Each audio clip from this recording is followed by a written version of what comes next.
So, hello everyone, and welcome to this UCL Connect event, Caring for the Carer, How to Avoid Caregivers Burnout.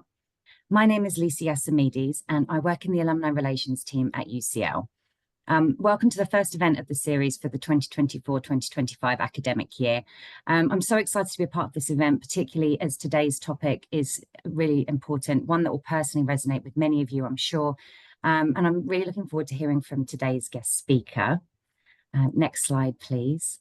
For those of you who don't know about the UCL Connect series, UCL runs a series of events aimed at improving the professional and personal development skills and expertise of alumni and students across the global UCL community.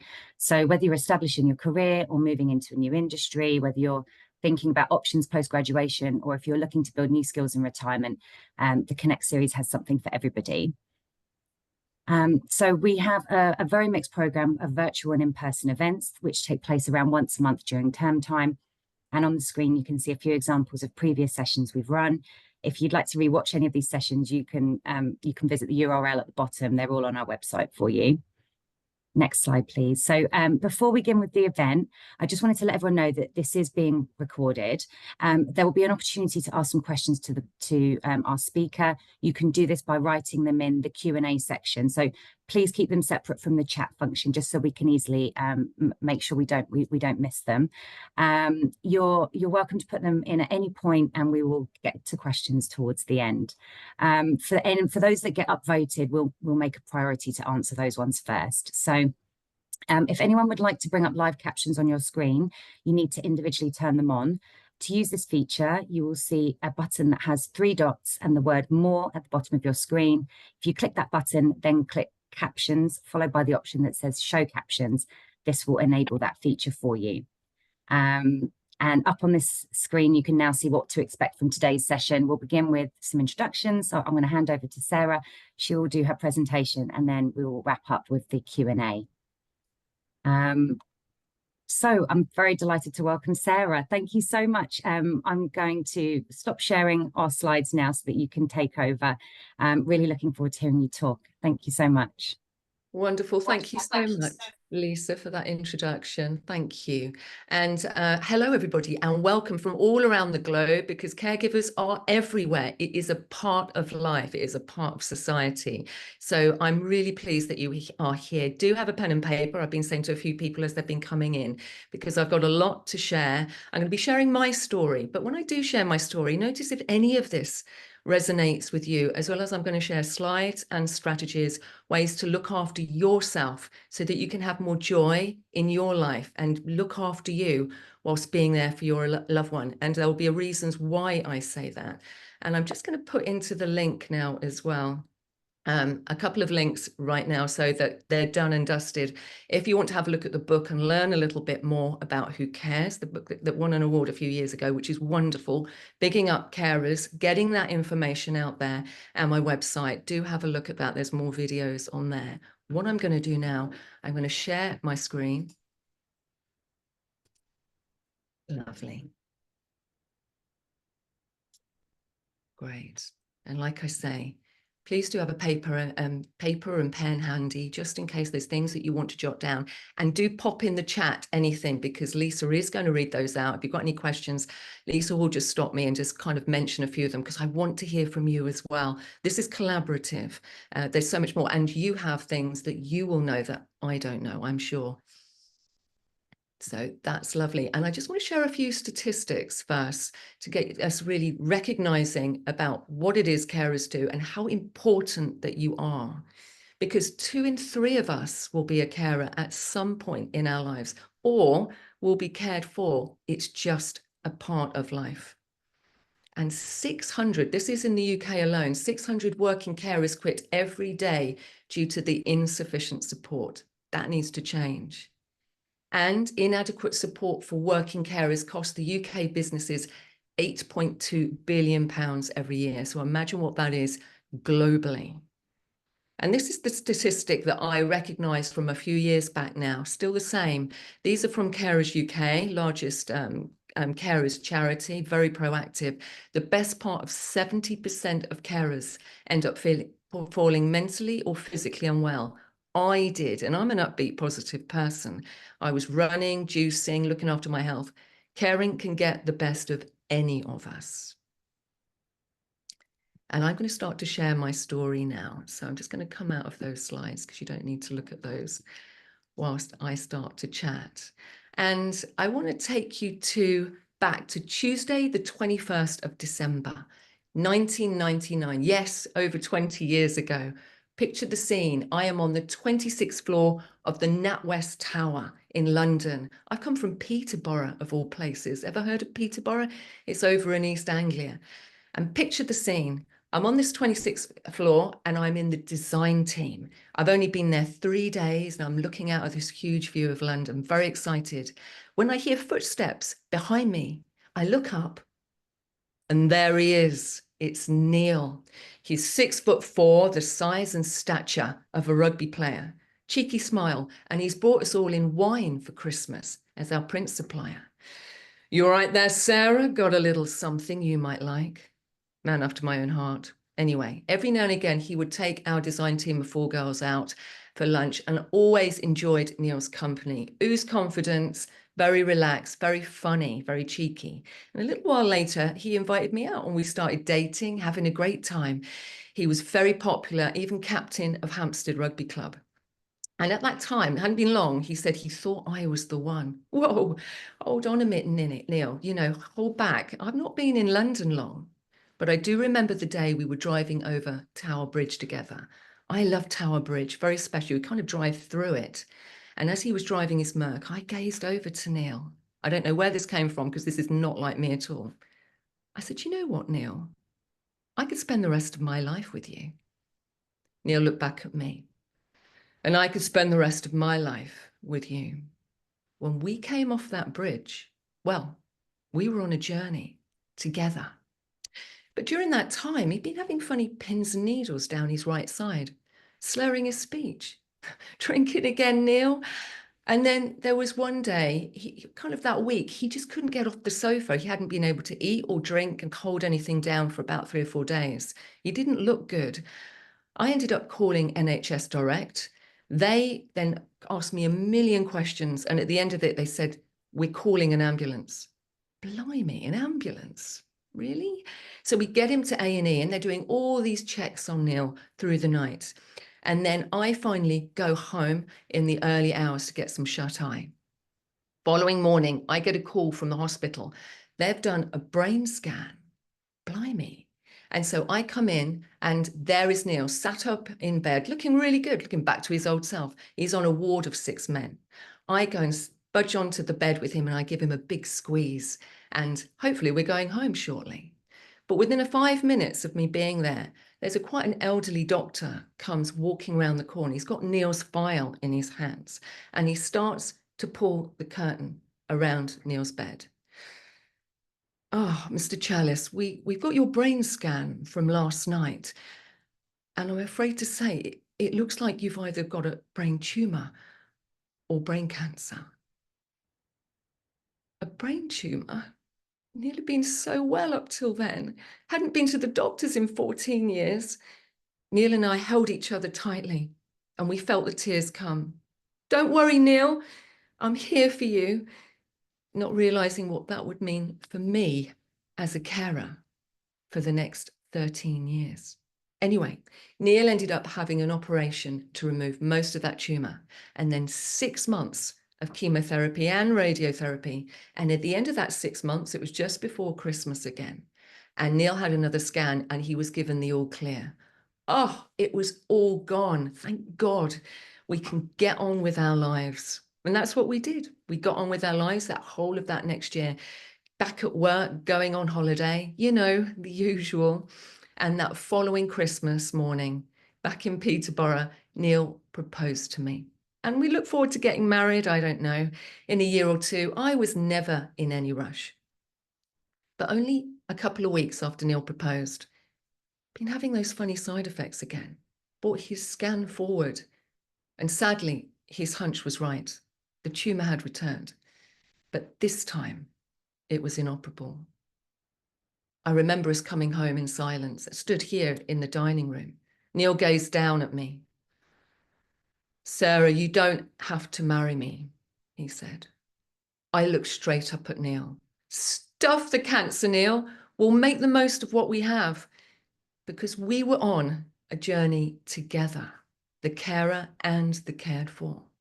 So we brought our wedding forward and we saw it as a huge celebration with all our friends and family. But Neil had 5 more years of chemotherapy, and I was going back and forth from the hospital whilst working as well.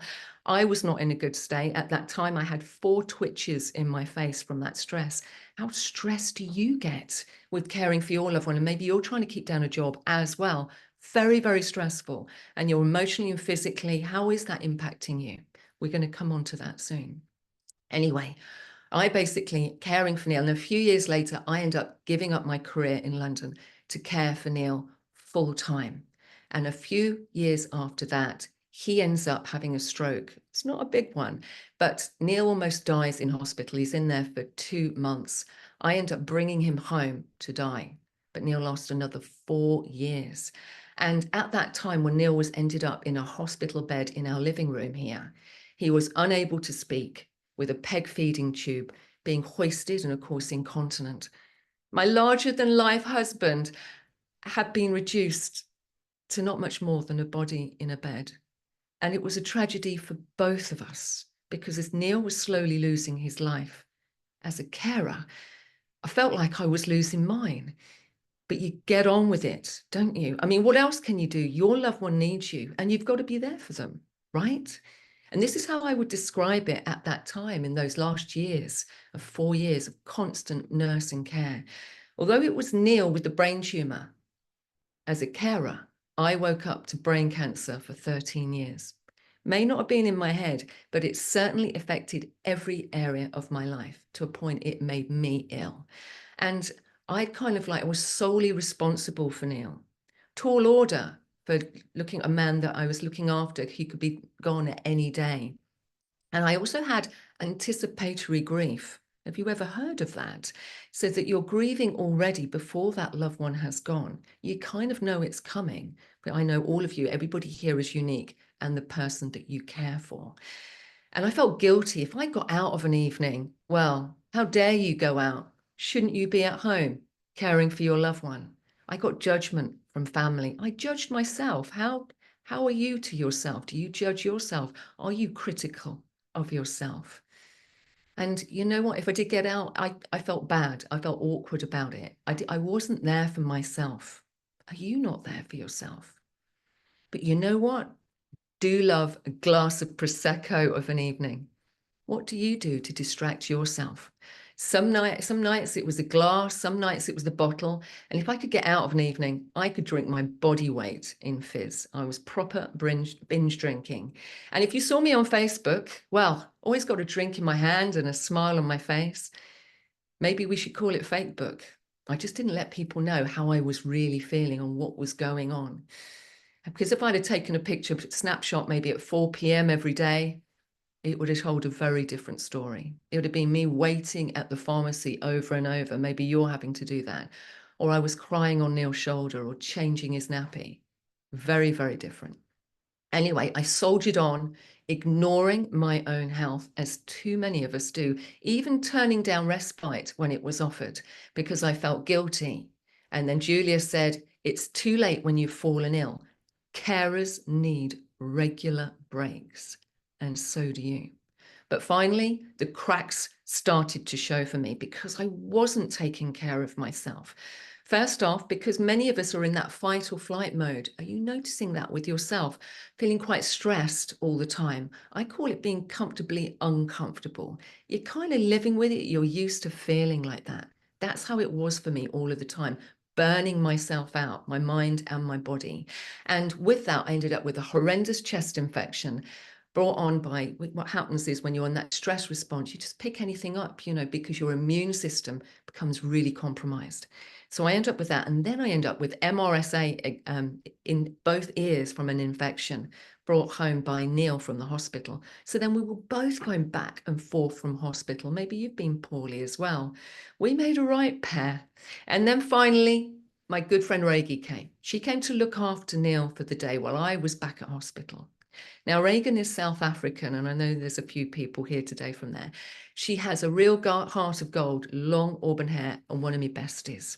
When I finally came home that day, she answered the door and she was very angry.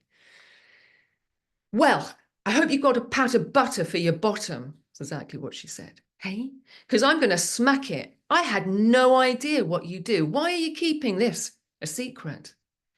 "I'm not Reiki. You just get on with it. That's what you do." "Well, I've only been here for a day and I'm exhausted." "No wonder you're ill. Haven't you spoken to family?" "I have, Reagan, but you know what? If you are the one that steps up to the mark, others will kind of step back and leave you to it." "Well, you can't keep going like this. Who else can you call?" "Ghostbusters?" "No." "Well, you know what? I could ring Julia, head nurse at the local hospice, who I mentioned. I'll give her a call in the morning and see what she suggests." So that's what I did. Thanks to Reagan pushing me, I finally asked for help. When have you asked for help? "Hey, Julia. Yeah, it's Sarah. No, it's not about Neil. It's about me. Yeah, you know, I've not been well for a long time, for months. Well, I don't get out and see my friends anymore. I feel quite lonely and isolated. I don't get out exercise and go for a run like I usually do. I'm too poorly. Even given up drinking, and you know that's a tall order for me." "What's that?" "Emergency respite. Neil can go in and give me a break." "That would be great. Thank you, Julia. Bye." Julia had noticed that I was not coping. In fact, there was a number of people. But the trouble with us as carers, because we're on this treadmill trying to be there for everybody, but you're not there for yourself. You think you're coping, but you're on that slide. And that was definitely me as well. So about 5 days later, Neil is in St. David's in Ealing in the nursing home. I've taken myself off on a silent retreat, of all things. Have you ever heard of a silent retreat? Some of you may have done. And yes, it is a little bit boring. And I did feel like bolting for the car, but I needed something quite strong to help me. I'd not had quality sleep either. A lot of us, of course, as carers, don't get good sleep. I always had one ear out and I had a baby monitor on. But down at Gaia House in Devon, I was getting better sleep and I was resting finally. So picture the scene. I'm with a whole load of people in one particular room, a hall, and we're all cross-legged and we're doing a half-hour meditation. And as I'm sat there feeling a bit better, I start to think about certain friends and family who could have been there for me and Neil, but chose not to and kept at bay and judged us from afar. And in that moment, I felt a pain in my chest, and it was like forked lightning. It went straight up and a vice-like grip around my neck. I had no idea of the mind-body connection. My thoughts were making me ill. Got to change what I'm thinking. I'm not going to survive this. What I also realized in having that time away was not only was I last on my list of priorities, I wasn't even on the list. My question is, where are you on your list of priorities? Anyway, when I came home about a week or two later, I was caring for Neil, but this time I was caring for myself and I was starting to feel better, but it took a few months. I'd not been in a good place for a long time. Anyway, about a month later, I'm wheeling Neil into our local quiz night at INS, a neuro charity based in Twickenham here. And as we're sat at a table with a few friends, I look up and there is a woman, bald, in her 60s, comes running towards me. "Hey, Sarah, bet you don't recognize me." "It's Carol, but where's her hair?" "You know, I've been caring for Jeff all these years, who's got Parkinson's. Well, he passed away last month, and only 3 days after his funeral, I was diagnosed with cancer." Awful, awful. And then she started to say, "You know Tara, who's been caring for Daniel all these years, he's got a brain tumor like Neil. Well, only 8 weeks after he passed, she was diagnosed with MS. She's already in a wheelchair, son's caring for her. It's like a ripple effect going through the family." Terrible. And I asked both of these women, did they think it was that continued stress and burden that had made them so very ill? And the answer was yes. And those were huge alarm bells for me, as it is for you. And I'm sharing because it is time to look after you. It is so very important. But then she looked at me. She said, but Sarah, you look all right. You've been caring for Neil for eons. What are you doing differently? And you know what? I hadn't been coping, I must confess. But then I found new ways and new strategies to look after myself and have joy in my life again, even whilst caring for a terminally ill husband. I needed to make sure I was there for me as well, because these days, weeks, months, years won't be back again. They're also here for you. So it's finding that balance of being there for you, but then being there for your loved ones as well. Thank you for sharing there, Linda. I can see there. Yeah, and you know, we're surprising how much it affects us mentally, emotionally, and physically. So I'm going to come on to that.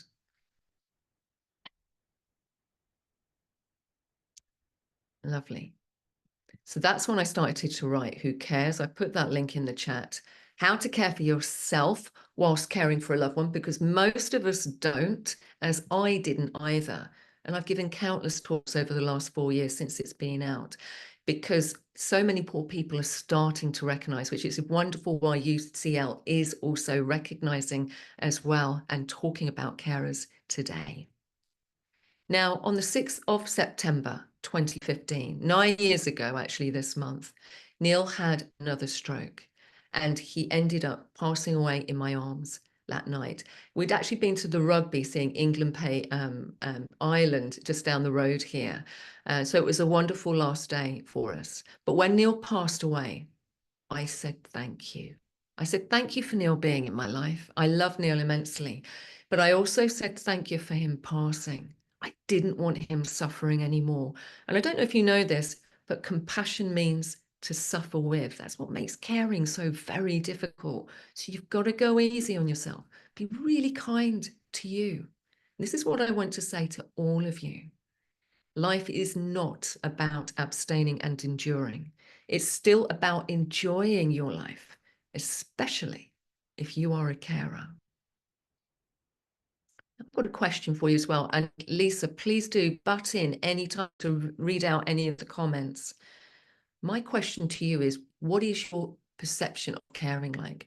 How do you perceive yourself whilst looking after your loved one? Pop it in the chat. I'll get Lisa to read them out. How do you perceive yourself in your caring role? Because when I was asked, oh, what do you do? I always go, oh, I'm just a carer. Doesn't sound very good, does it? I might as well have just said, I'm just a dog's body, because that's exactly how I felt. I was purely existing for another. Maybe you're feeling that at the moment. But what was that? Yes, Lisa, tell me. Apologies. I just wanted to, so there was one question in the chat, and actually just in case anyone else was wondering, I think when you posted your links, they were just shared with hosts and panelists, but we will be sending that out by mailing to everybody after, and also we can, towards the end of the session, we can post them in so they go out to everybody.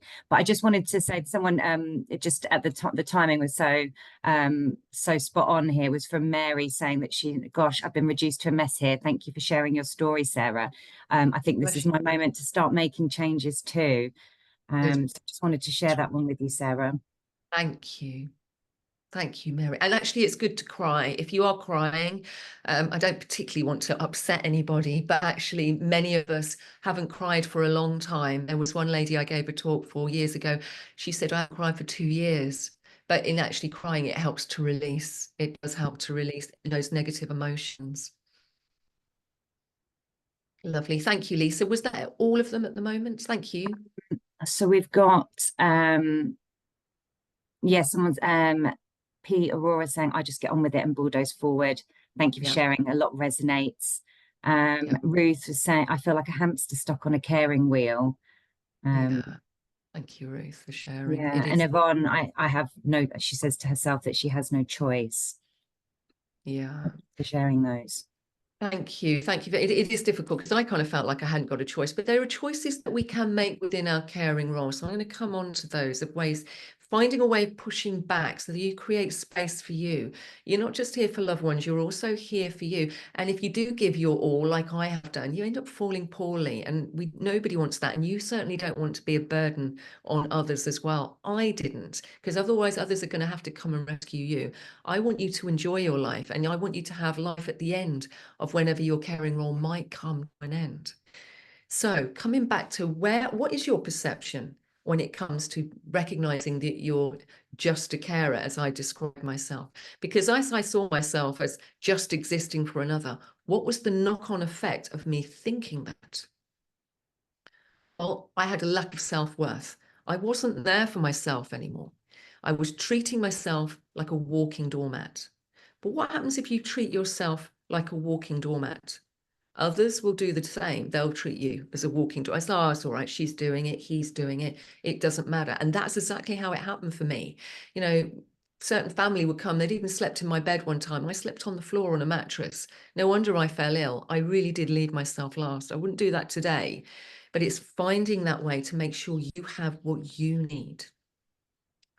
And why do so many of us fall ill? Well, too many of us as carers, we focus on the external, of course, like that hamster, as you say, on the wheel. Everything going on around you, you've got lots going on. You're focusing on work if you're working at present. You're focusing on loved ones, other commitments as well. The services that are needed. There's lots of form filling, isn't there? There's all sorts of things that you're having to deal with to keep that ball rolling for that loved one. Even if anybody asks how you are feeling, you'll often find that, I find with carers, you revert back to the cared for or anything else. You don't really go there. Don't talk about yourself. This is because carers are usually in the carer's response mode. So what is carer's response mode? Just imagine if you've learned to drive in the past, remember getting in that car the first time and you're trying to learn all these things in one go. Mirror, signal, maneuver, you've got looking out the back, you're looking in the front, you've got a gear stick. There's so much to remember. Now, if you get in a car, chances are you don't even think about driving. It is second nature. That is because you are hardwired in the subconscious to drive. So that subconscious takes over. You don't have to think about it. Caring is the same. Caring is very similar. You become hardwired in the back of the mind to care. So you do it automatically. So you'll say yes to people, yes to doing things, even if your body's dwindling and drained and you're not in a good place, when actually probably you should be saying no. And within a short time, even a couple of weeks of caring, you can become programmed and hardwired to care so that you're focusing on everybody else but yourself. And you're just not aware of it.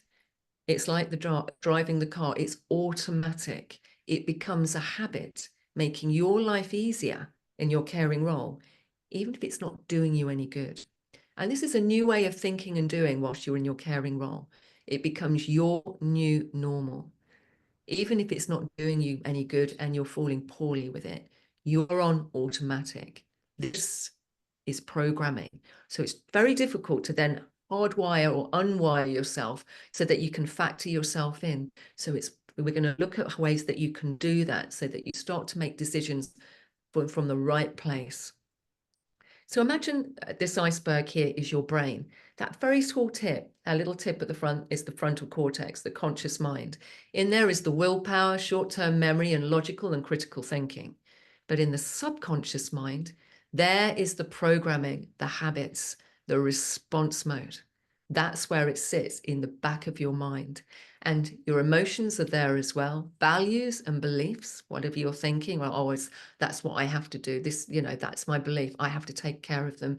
And even if I fall ill, long-term memory, imagination, and intuition, all in the subconscious. Just to share a few more comments with you, Sarah. So we've had a few people who are sharing how they're feeling. Anger, resentment, burdened, overwhelmed. We have, people are sharing. Vicky says sometimes she feels like Batman, but without financial security, fighting the SEN system, fighting for justice, covered in bruises, and then getting up and doing it again. And then the next day she can feel like a piece of straw with the slightest breeze, just sort of flattening her. Yeah, absolutely. And some people who are saying about the guilt that they feel when they do get a break. They feel guilty for doing something for themselves. Carer's guilt is a very real thing, and that, like I say, you're leaving yourself last to actually now focus on yourself and carving out time to focus on you and doing that. If you make one agreement with yourself today, carving out time for yourself every day, it might be just half an hour, but then not feeling guilty, going, this is my time. I need this time. It's not just about everybody else. It's also about me. So I'm going to come on to all of those as well. But thank you for sharing. A lot of people angry, and I struggled. I never got carer's allowance because I worked for a tiny bit doing a bit of design work while I was at home. It's absolutely appalling, that the government doesn't help us when we save so much money and we're looking after the sick and the vulnerable in our society. But my question to you right now, and I know some of you, this will be a yes, are you giving too much? Because caregivers burnout is a very real thing. This is a term from the US because carers are called carers here. Over in the States, of course, they're called caregivers. Pam is somebody that I knew through Nadia from next door, who's also a carer for her daughters. And she's also a hairdresser, Nadia next door. And she rang me one morning. She went, oh my God, Sarah, Pam, I've been doing her hair, and she's a carer as well for her husband. She's in her 80s. She's actually was talking about her husband and how he won't go to the doctor. He's got a big lump on his arm and she's worried about it. And she was so worried sick that she's passed out in the chair. Can you come? I quickly threw on my shoes and jumped over the little wall out the front here and went into the house. And there in Nadia's salon was this lady, and with her hair in rollers, white as a sheet, she looked out cold. I put my hands on her shoulders. I said, can you hear me, Pam? And she slowly nodded. So she was aware. I say, take long, deep breaths. And she started to do that. We then got her onto the floor. And she said she'd been a carer, and this had happened before. She was having a panic attack.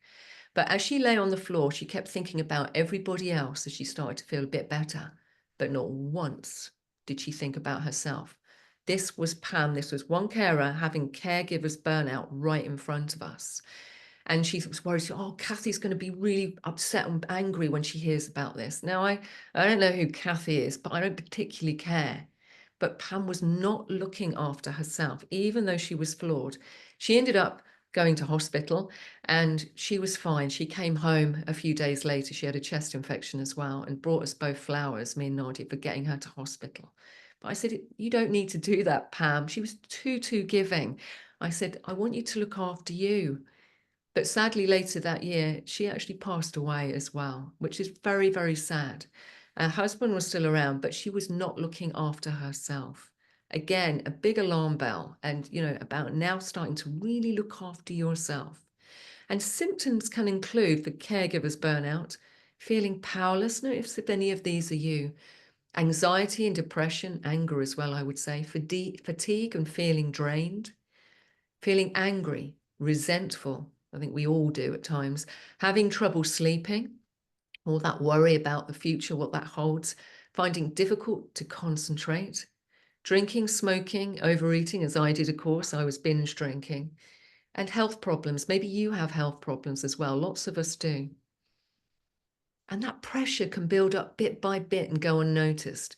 And I found that as well. At first I was like, don't worry, Neil, I'm here for you.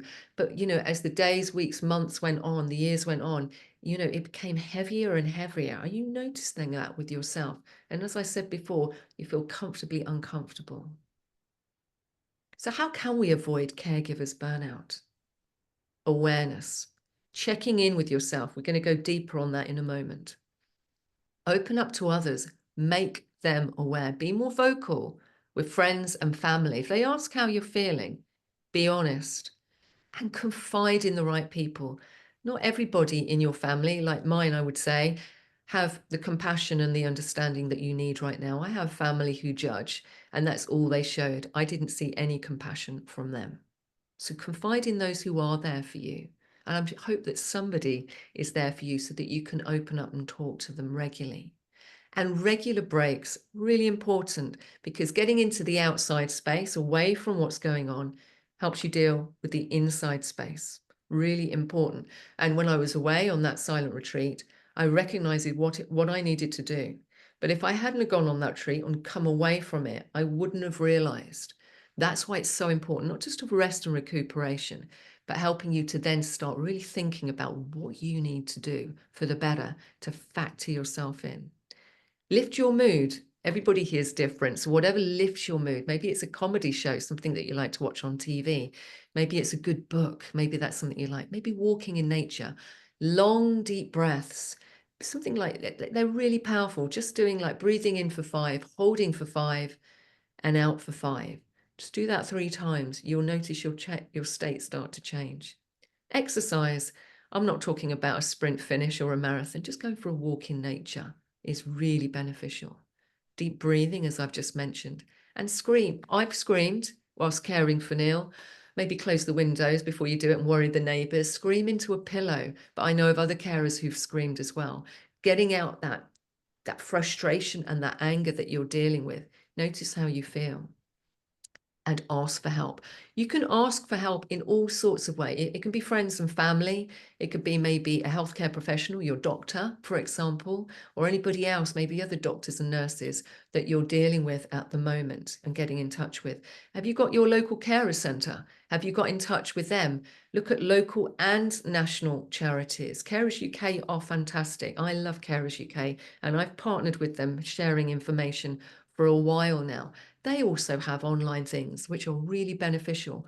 Put those feelers out, because one of the quickest ways of becoming exhausted is by suppressing your feelings and ignoring your own health. Is there any more in there, Lisa, that you might want to share before I continue? Yeah, we've had a few questions come in on the chat as well. So some of these you sort of touched on a little bit. Jennifer was saying about it's difficult to care for someone 24 hours a day. How do you deal with siblings who criticize everything you do and interrogate your every move? Yeah, siblings. Yeah, I had that issue as well, actually. And I know of others who have. It's about really being honest. And like I say, confiding in the right people. Not everybody will have that empathy chip. Some of them seem to have it removed. We're all very different, but just because you're very loving and giving doesn't mean to say that others are. And I found that as well. And I emotionally let certain family go. So that's how I worked that one. Certain family, one of them, 2 of them are actually ex-nurses. So you would have thought I'd have got a bit more help during those 13 years. But I didn't. I didn't get any help from them in what I was hoping for. And I emotionally let them go. And actually, it was like a relief. If they turned up at our front door again, great. If they never turned up again, great. I let them go. And if I see them today, fine. If I don't, I actually don't think about them. I don't expect anything from them. And actually, I feel that's a weight lifted. So that might be a little something that make you start to think about how you could deal with if you've got family who are causing grief. And there's a few things in my book, if you do get it. There's something called the drama triangle. Really, really beneficial for carers, because the rescuer is on the drama triangle, really powerful. And also the shadow self, which is Carl Jung. Love that as well. That's really the people pleaser. Are you a people pleaser? A lot of carers can be. So there's all sorts of things, ways that you go, oh, I know what I'm going to do differently here. Thank you, Lisa. There was another Sarah Jane comment. She said, I think that in the moments when they see you happy and taking care of yourself, the person being cared for feels less of a burden. Yes, they can do, and sometimes not, because you're not there 24/7. I remember Neil shouting down the phone, "Get back here now," because he, when he was still able to speak, because he felt vulnerable. A lot of cared for feel vulnerable. If you're there with them all the time, it becomes quite an unhealthy codependency, as I would describe it. They expect you to be there. So if you suddenly go off and do something yourself, you get judged even by the cared for. But I said, I can't, Neil. I need time for me, and then I'll feel better, and then I'll have more energy to give to you. And then he piped down, he was fine. So everybody's very different. So if you are struggling with family, just be honest with them. Throw in the towel. What I've also done in the past, it was not something I was going to mention today, but I wrote down what I wanted to say to them, and I spoke to them over the phone, and I said to them how I really felt. And it really was just throwing in the towel and go, this is how I feel. You're making things worse for me whilst I'm trying to care. I'm doing my best. Please, can you do your best? Let's try and get through this together. These are very challenging times. And it was good that I did that. But the question is, Did that person out the family then suddenly change for the better? Of course not. You know, a leopard never changes its spots, and they're programmed. That's how they are for whatever reason. But it is good to have some straight talking with family if you are struggling with family at present. I had to do that. And I waited almost 10 years before I did, and I fell ill from that stress. So don't do that. Jot down what you want to say and be honest with them if you can. And they will be whatever they want to be. There's nothing you can do about it, but put that ball in their court, particularly if you're the one doing most of the caring. Thank you for sharing that as well. It's really good to hear. So my question to you is, what is the true value of carers? It is quite colossal. It is amazing, because carers, not only do you give a loved one a better quality of life, you can often, depending on who you're caring for, it might be a child, you know, whoever you're caring for, and it might be somebody with mental health needs, for example, but it can often extend the longevity for the cared for years. I think my love and support for Neil, I think it kept him going for a further 7 years, because when he used to go into the hospice to give me a break, he'd go downhill rapidly. But when I used to get him home, he was clearly visibly better a few days later. We really can keep them going. And this is for the UK alone, because I know we're all global here.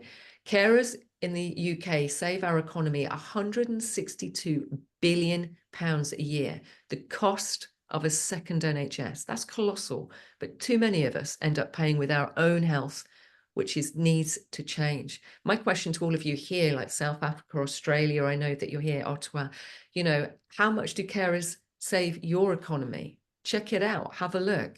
Recognize how important you are, because you are a true inspiration, all of you here. But often we don't feel it, do we? And I want to share this story with you. I gave a talk years ago at the Houses of Parliament. It was for the brain tumour charity at the time, trying to raise funds and more awareness for anybody suffering from this condition. And after I'd spoken and got up talking about carers, a neurosurgeon got up and he said he was often asked what was the best criteria for surviving a brain tumour, because it's 18 months if you're lucky, apparently at present, but everybody's different. And I thought, I wonder what is the best criteria? Maybe it's the latest chemotherapy or gamma knife, whatever that is.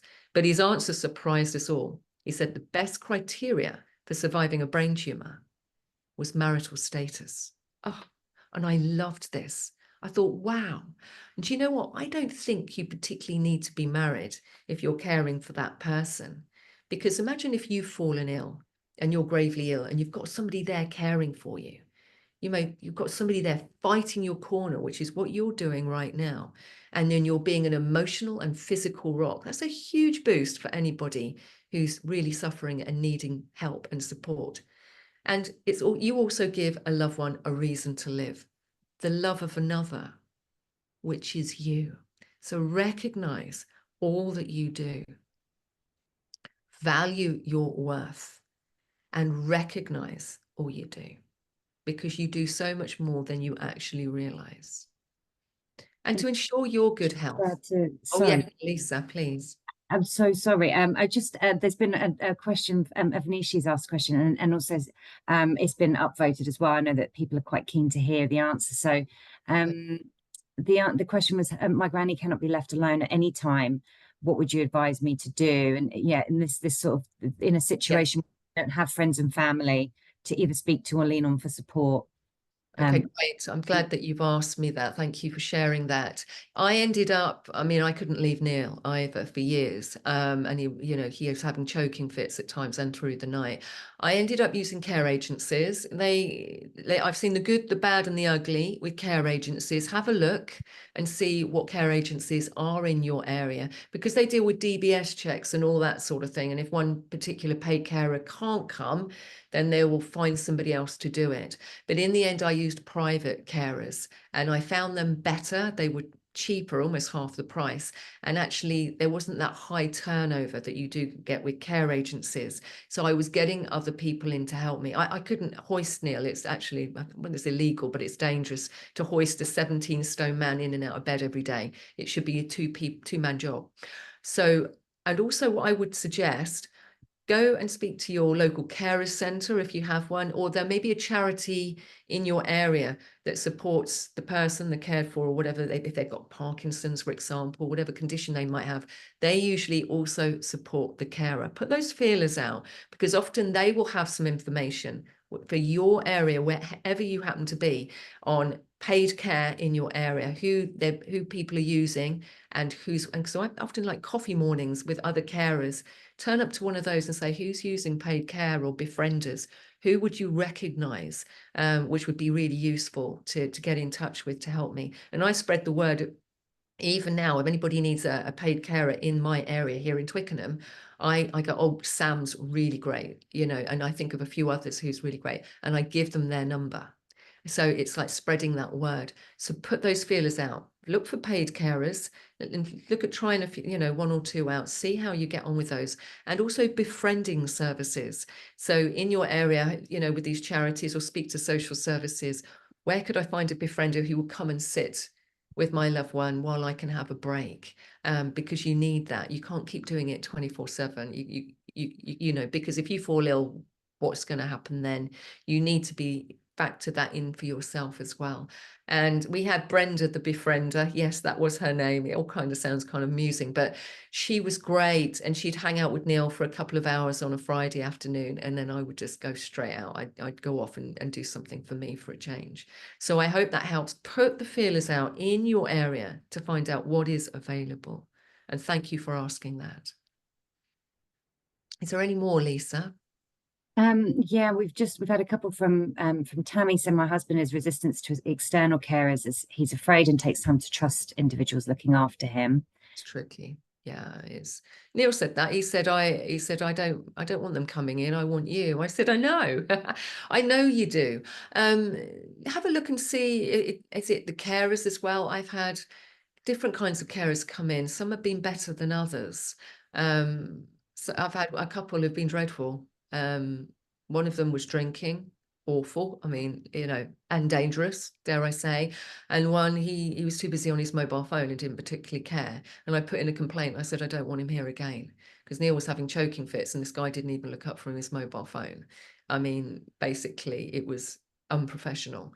So, don't suffer in silence if you are having trouble with certain paid care. I had to put in lots of complaints. It's very draining being a carer, because you are, at the beck and call of other services that you're having to use, and there will be the good, the bad, and the ugly that is happening. There are great services everywhere. It's finding those, putting the feelers out and seeing what's available. And like you say, it's not easy for your husband, for example, that lady was saying, getting somebody else in for the time being. Do it kind of slowly, get them in and have a chat with them, so that you're there with them at first, so that you kind of start to, pass over a bit more care to somebody else, so that you can start to step back a bit and be the wife, the mum, whoever again, so that those roles don't become blurred. But just keep trying. Don't take no for an answer, and maybe they'll start to come round, and make it clear to the cared for as well. I need a break. If I fall ill, what are we going to do? If I'm not well enough to look after you, you'll end up in a home. Are you okay with that? Put that to them, make them realize. I had to have these chats with Neil as well. So thank you for asking that question. Is there any more, Lisa? Yeah, there's quite a few that keep coming in. So we have so Fidel says, my partner has mental health needs, but I feel guilty asking for help, as it means disclosing his condition, which isn't for me to disclose. And if I ask for permission, I wouldn't want him to feel that he's a burden or think that I can't cope. Very difficult with the mental health side of things, because I've got a good friend and she's dealing with that at the moment, and she feels like she's going to have a heart attack. That's just been in the last few days. It's awful. She's really pale. I'd get in touch with your doctor, with your local GP. I'd put the feelers out. Say to them, what do you suggest? And speak to your local carer centre. Maybe go and have some counselling with them and see what they suggest as well. Like I say, there's all sorts of services around, and often we don't realise what is available until we look. I had counselling as well, and I found that really beneficial. started to make me realize what my needs were and what I needed to do. Because you don't normally, otherwise, like I say, you're on that hamster wheel, as one carer was saying, and you're just slowly sinking. So it's fine. You've got to factor yourself in. Find ways to look after yourself, to improve your health and well-being, because then you'll be in a better state to do and make decisions from that place. So thank you for sharing that. I'd like to know how you're all getting on, but you can check out on my website and you can email me actually on contacts. So do let me know, when you're trying any of these things, if things are going better for you. I'd love to hear from you. Is there any more, Lisa?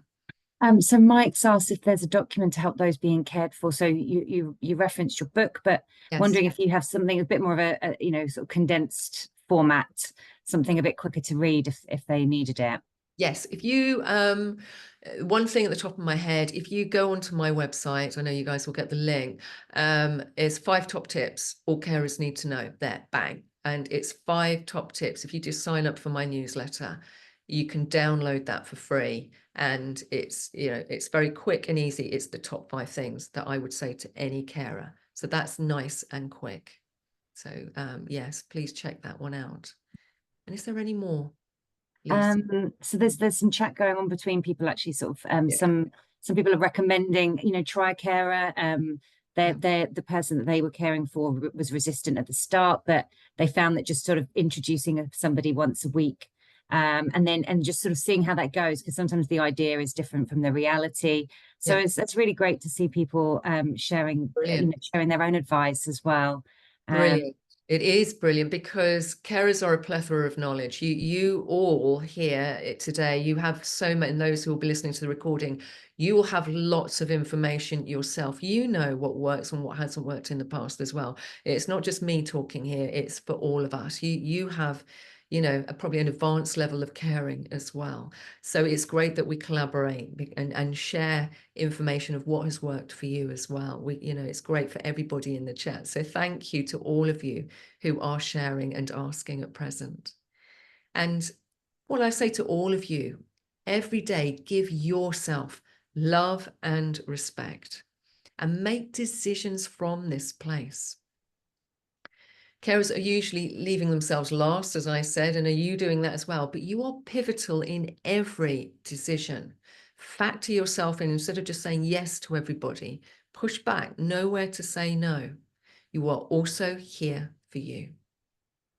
So I'm going to ask all of you here, if you've got that pen and paper, and maybe pop it in the chat as well. I'm going to ask you a series of questions to really hone in on yourself. How are you feeling? I know some of you have already put some things in the chat already, angry, resentful, a lot of us do. I did as well. How are you feeling? 3-pronged here. How are you feeling mentally? Because thoughts are the language of the brain, and we can have up to 70,000 thoughts a day. In fact, I think carers have something like 120,000, all the things that you're having to deal with. What kind of thoughts are coming up for you? Many thoughts that you've been thinking today, you were thinking yesterday, the day before, and you'll be thinking tomorrow. They're kind of on a loop. Notice and some of these thoughts, how are they making you feel? What kind of thoughts are coming up for you? We have so Avnishi's saying exhausted, overwhelmed, drained, anxious, tired, exhausted, tired, Yes. physically and mentally drained. Yes, it is. Demotivated in my work too, from Liz. Thank you, Liz. Yeah, with work as well, it's another plate people are spinning if you're working as well. Honestly, when do you get a chance to look after yourself? It's also talking to your line manager. I give talks as well to companies like Virgin Media, Sainsbury's, for example, and I give talks within because often a lot of larger companies have carers hubs or carers networks, and I've given quite a few talks for them as well. And sometimes line managers are on that, so making them aware of carers, especially if 2 and 3 of us are going to be a carer at some stage, and even the line manager might be. So it's making people more aware and of what is needed, and just nurturing and being kind and thoughtful and making people aware. So opening up, letting your company know, what's going on at home, letting HR know, just to make you aware, I'm not feeling so good at the moment. So then maybe they can factor something. Maybe they can help you. I do remember when I was getting Neil to, because I'd have to drive Neil to the hospital to have chemo in those 5 years. And with my company, they then allowed me not to go into work on a Tuesday. I would drive Neil to hospital, drive him home, make sure he's comfortable, and then I would log on. And that's when I would start my day later in the day. And they allowed me to do that, which was wonderful. Depends on your company. You can ask, try, if you don't ask, you don't get, do you? Is that old kind of phrase? See what they say. Maybe they'll give you a bit of reprieve. And also I know that we get something like 5 paid days off now. I think that's in the UK now as well. That's only gone through of recent through the government. So do check and see what you are entitled to. A lot of us don't realise. The amount of times I give talks and carers go, oh, I didn't realise there's carers allowance, there's this, there's that. Ring up and find out what you are entitled to. I used to get massages at my local carer centre as well. Oh, it was bliss. I was so needed, and counselling. And also they'd talk about finances as well. So do put those feelers out, please. So what kind of thoughts, how are your thoughts making you generally feel? Remember what I said in my story, I had this anger, this pang of anger for a certain family. And as I did, it actually reflected within no seconds, this pain in my chest and in my throat. And I had to make changes for the better. So notice what kind of thoughts are coming up. And we're going to check in on that as well. How are you feeling emotionally? Because thoughts are the language of the brain. Emotions are language of the body. And often we suppress our emotions. What kind of emotions are you suppressing? If you really don't feel into your head right now. If you go to your heart, even put your hands on your heart and just go, how am I feeling? How have I been feeling lately? What kind of emotions are coming up for you? Maybe you feel sad. Maybe you feel depressed. Maybe you feel lonely, isolated. I did. But a lot of carers do. But often we suppress those emotions. It's good to notice because your body will tell you. Gabor Mate, if you've ever heard of him, the body holds score. It's held within the body. And that's when it can start to really impact our mental and physical health. So I'm asking you, which negative emotions do you often feel? We've had some, I think this is more just some additional comments that came in from your Right. first question, but just whilst people are kind of typing in others, just to note some of them. We've had a couple of people who say they feel uninspiring, like they're not contributing to the outside world. Some people saying that they're really struggling to balance work and home life, and other people saying that they actually find work and the structure of it can be very helpful. Some people are saying they feel scared. Natalie says that watching animals on YouTube helps her. Yeah. And then there's been some lovely messages from people offering their sort of like their kind of empathy to one another and offering, sort of sending virtual hugs as well. Oh, that's lovely. Great. Well, carers, they're a selfless breed of people. We are, as carers, very loving and very giving. So that's really wonderful. I'm glad to hear where everybody's giving each other hugs. So that's really sweet. Thank you. Thank you for sharing. And also notice, we talk about the negative emotion. What positive emotions do you feel? Because there is such a thing called the helper's high. And when you're giving to somebody, you're altruistic, it actually releases dopamine within the body. It makes you feel good. I remember when I would hoist Neil and put him into bed and tuck him up on a cold winter's day. I used these cherry stone pillows that I'd put in the microwave, heat them up, put one behind his shoulders and one on his feet. And he was all warm and he'd be asleep in a couple of minutes. It used to make me feel good that I knew that I was alleviating his suffering. I made him feel better. Do you notice any of that with yourself? Do you notice any positive emotions that you're feeling whilst you're caring? And do you notice yourself suppressing any emotions as well? Sometimes you've got to really dig deep because sometimes you don't even realize that you've got those emotions. So notice where they are within the body. And did you want to share any, Lisa? Is anybody put any emotions that they've been feeling of late? Well, Andrew has put in to ask a question. Do many of you suffer from panic attacks or anticipatory grief? I often have a sense of foreboding and anxiety, which means I find it difficult to sleep, meaning I'm mentally and physically exhausted most of the time. Who else feels this way? So that's sort of, I think that was from your last question, but Yes. then please do go see your GP if you haven't done that already. Many of us suffer behind closed doors, and don't do that, because then, like what happened to me, crisis strikes, and then it's too late really then, and then it takes even longer to get better, as it took me months to get better. I can see Sarah has raised her hand. If you do want to ask a question, Sarah, and come off mute. I'm not sure if the settings allow. Oh, okay. I'll pop it in the chat, Sarah, and Lisa will read it out, or we'll speak afterwards. We'll speak after. If you can pop it in the chat, Sarah, because I can Yeah, see. I'll keep an eye out for your Yeah, just comment. stop me as I continue.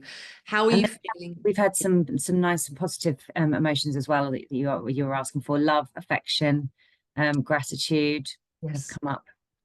Oh, thank you for sharing those. And it is love and affection, isn't it? Giving our love to somebody, it does make you feel better. There are positives from caring for a loved one. I wouldn't be the person I am today had I not cared for Neil for all those years. I mean, it did kind of break me as well, I know, but I wouldn't be the person I am today. And I certainly wouldn't be doing any of this. So I want you to recognize and think about the good things as well, not just all these negative things. Has Sarah written anything in the chat yet?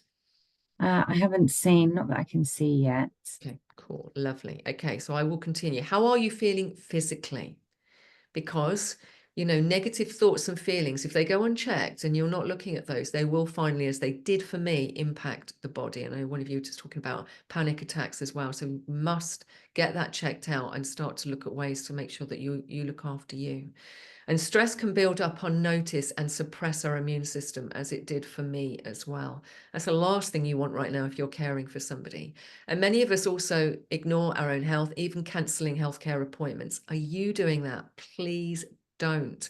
Because like I say, if you fall ill, others are going to have to come to your rescue. So it's finding a way, pushing back, opening up and speaking to family, even if they're not best pleased or roll their eyes. That's certainly what I got at times. But tough, you're just going to have to say it as it is. So how are you physically? How are you physically? Do pop it in the chat. And has the stress of caring made you physically ill in any way? And if so, in what way? And if you do have a condition, many of us as carers fall ill or are ill anyway, because of that continued stress. If you had a condition before you started caring, has it worsened due to the stress of caring? And I'll stop there for a second if there's anybody put anything in the chat on that particular point. We had a question. Well, it was on a sort of, it was more a general point, but I didn't want to lose it. It was from Gordon asking about if there's any advice you could have for children who are carers. There's lots out there who are. There is a lot of young carers. I'm on the Health and Wellbeing Board at Richmond here. I'm the carer representative. And often there's children with disabilities, but often there's a sibling and they are a young carer. And it's recognizing that children are young carers. So our local carer centre here in Richmond, for example, they also have a young carers group, children in different ages up to 18, doing different things, really beneficial.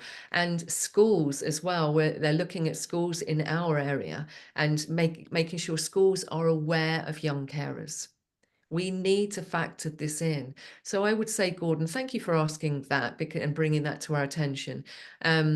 If you do happen to have or know of children who are young carers, making school aware, wherever the school that they go to, making their school aware that they are a young carer and keeping their eye on them. I know, sadly, next door, Hattie, her mum passed away, sadly now, and she's at school and she would regularly go, and they at college knew that she was a young carer and what had gone on for her with her mum, and she was regularly having counselling at school. So there are these things in place. So please do get in touch with the schools, make them aware if they don't already, and ask, is there anything that you can offer? What kind of support can you offer? Put those feelers out again. I keep saying that, but depending in your area, there'll be all sorts of things. Local carer centre for your young carers as well. They may have support as well. So do have a look. Thank you for sharing that, Gordon. And is there some more in there, Lisa? I think that's Yeah.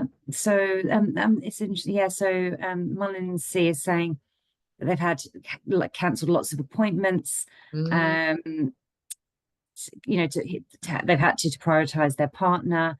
And also, as they're a new patient, they find that their appointments tend to take a lot longer, whereas for their partner who's in the system, it tends to be a lot quicker. So sometimes it's difficult to kind of be it, able to prioritize it, yourself. It is difficult to prioritize yourself. I would let those know at the hospital appointment, doctor's appointment, wherever you happen to be, make them aware that you're a carer, and make that, you know, when I'm with my GP, they know that I've been a carer in the past. It's actually on my notes. Make your local GP, your doctors and specialists, anybody that you're seeing, make them aware that you are a carer as well. And sometimes, you know, they can help a bit more in whatever way they might be able to at that time to offer you a bit more support. Or, you know, if you tell them, somebody might just suddenly say, oh, did you know there's this down the road or something? You know, when Neil used to go for chemotherapy at hospital at Charing Cross here in London, we used to go to Maggie's centre next door and we'd get a massage, or I'd see a counsellor. So these things were in place. But if you don't talk about it, or you don't let healthcare professionals know, then they're not going to know. So do make them aware, please. And please look after your health and see your healthcare professionals. You know, have a word with your GP or your local carer centre or social services in your area and say, I need to go for a health, you know, I need to go for this appointment at the hospital, the doctors. What do you suggest I do? Put the ball in somebody else's lap, that you can't leave them. What can I do about this? And also speak more openly with family. But I know often for all of us, it was the same with me. Family lived hundreds of miles away. So what do you do about that? It's not as straightforward. Or maybe a good friend you could ask once in a while. See if they wouldn't mind, because I wouldn't mind. I've had a friend ask me, and a friend, her mum has got dementia, and I went and sat with her and looked after her while she had a break and had to go for an appointment. So, you know, you've got friends as well. There's people around. You could ask somebody to maybe do that for you, like Reiki did for me. Um, there's a lot of us out there that, you know, don't want to see you struggling and want to make sure that you're okay. And if friends knew that, they'd probably be quite upset, actually. So if they're able to come and look after your loved one, to give you that time off, make sure you factor that in, please. Thank you for sharing that. Just to flag that someone did ask as well that our time is due to come to an end in around 5 minutes, and so they were wondering if there's any sort of like final tips or things like that. That just because they'll have to dip off, and they're wondering whether that might be the case for some other people as well. Absolutely. Okay, so quickly, ways to gain clarity. This is number one, I would say, with my top tips. Like I say, if you sign up for the newsletter, you'll get this to download. Checking in with yourself regularly. You can maybe do it with a friend, like I did with Nadia, in person, over the phone. It could be a fellow carer, Zoom or Skype, and checking in with work. But journaling, that's a great top tip. Just a pen and pad, writing down all your things to recognize that you know what's going on. It's like a mini coaching session, I would describe. So what you do is you blurge it all out onto a page. You can see the wood for the trees, and then I say to myself, well, what can I do about this? And of course, there's certain things that are out of your control, but you still have the choice of how you react to that and what you need to do. And then I would underline all the things that I need to do to make sure I'm okay. Also, your support network is key. I've probably got that in the slides in it shortly, but your support network is key. People are either taps or drains. Taps are loving and giving people in your life, and I hope you've got some of those. Keep your distance from the drains. With certain friends, I let them go. That, you know, I didn't have the time for their poor behavior. I know other carers who have done that. And when it comes to family, I'm not a big fan of falling out with family, so I emotionally let other family go. So I looked at who my support group was. And actually, I've got a whole load of new friends through caring for Neil as well. I recognize who is there for me and who isn't. That can be a make or break for many of us as carers. And carve out, take time for you. Actually write down, even write it down now, 5 things that you are that lift your spirit, that make you feel better. Just write down 5 things now. What 5 things make you feel better? What do you like watching on TV? What is there something else you like doing? Where do you like to go? Who do you like, maybe having a drink with a mate? Whatever it is, maybe just ringing one of your good friends you've not spoken to for a while. I know some of you said you feel uninspired, and then you end up not ringing a friend for ages because you've not got really anything to say. But ring them up and say, what you've been up to? Get that ball rolling, because suddenly you might find yourself doing something different. And I'm recognizing the time, so I am going to say a few other things at this particular slide. You know, telomeres tell a lot. I was going to share that as well, because there's been quite a lot toing and froing with us all, but really beneficial for everybody. But telomeres are at the end of your DNA, and they are they're kind of like glue at the end of a shoestring. And when you're first born, your telomeres are a nice long length. But as you go through life, they gradually shorten. And stress can also shorten your telomere lengths. And the Nobel Prize winner, Elizabeth Blackburn, and her team, they took a group of caregiving mothers in the US, and they looked at their telomere lengths, at the length they should be for their age. And they were shocked to discover that their telomeres lengths had shortened quite significantly. Some of them were up to 8 to 10 years. Terrible. But there was actually great research that they found from this, that some of these caregiving mothers, although they were going through horrendous, stressful times, their telomere lengths were a nice long length. And so they interviewed them. They said, so what are you doing differently to, you know, looking at your health and your longevity? And they said, yeah, you know what, it is tough, it is hard, but I factor in time for me. I push back and I know where to say no. I make sure I have things that I want that enrich my life. And with that, they not only looked after their telomere lengths, but also their longevity. So factor that in, please. Make sure you're looking after your health in all sorts of ways. Go for those healthcare checks, whatever it is you need to go for. Please don't cancel them. Imagine me on your shoulder. What would I say if I know that you're cancelling those? So I'm going to actually come out of these slides right now and stop sharing. And like I say, take a break as well. That's another really powerful one. There's quite a few. There's so many things, but take a break, because a lot of us don't. Because if you end up just doing this, just doing that, you'll end up just falling into bed cream crackers, as I'd say. You can't keep doing that. So when even in between chores or whatever you do, maybe you've got 10 minutes here or half an hour there. What are you going to do for yourself? And it could be just laying on the bed listening to a beautiful piece of music. Good friend of mine, Diane, cared for her husband who had a brain tumor. She had kitchen disco, which is, you know, it's fun. So then she had some disco lights in her kitchen and she'd have a dance, and it actually releases stress in the shoulders. It kind of shakes the body up. What kind of music would you like to dance to? You know, just put a bit on and jump about in the living room, whatever it is, or in your bedroom. But actually, it does actually make you feel better. There's all these tips. There's mindfulness, of course. There's all sorts of things on YouTube. I meditate. I'm a big advocate for meditation. I love Dr. Joe Dispenza's meditations. You can find some of those free on YouTube. Really, really great. It does a whole load of things. It centers you, and actually it starts to strengthen your magnetic field around your body, as well as centering you and helping your body to recuperate when you meditate. Just try and do a 5-minute one and see how you feel. Factor that in every day before you get out of bed. It really does make a huge difference. And I can see we're coming to the end now, Lisa. Thank you. And thank you to everybody in the chat and putting in, because there's been so many, which has been absolutely wonderful. Thank you. Thank you. Thank you so much, Sarah. This has been just the most invaluable session. I'm going to ask my colleague as well just to share our final slide before, but I'm also going to share the chat transcript with you, Sarah, so you can see, so you can kind of make sure that you got to see all the messages that we didn't manage to get to, that you'll be able to see them all. And just thank you to everybody who's joined today and for sharing. And supporting one another as well. It's been just, you know, it's been wonderful to be a part of it today. I just wanted to, if I know everyone's very short on time, so only if you're able, if you do have a few minutes to scan the QR code, or otherwise I'll send a link along with the slides to you all either today or tomorrow.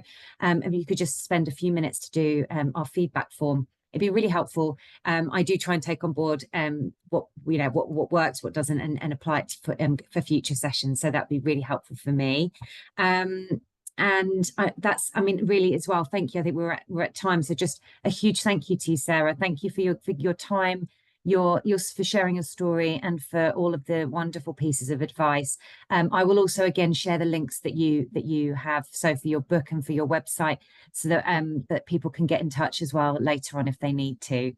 Wonderful, thank you. And thank you for having me. And I was just going to say, the book is the book I could have done with writing. That's what, reading, that's what I wrote.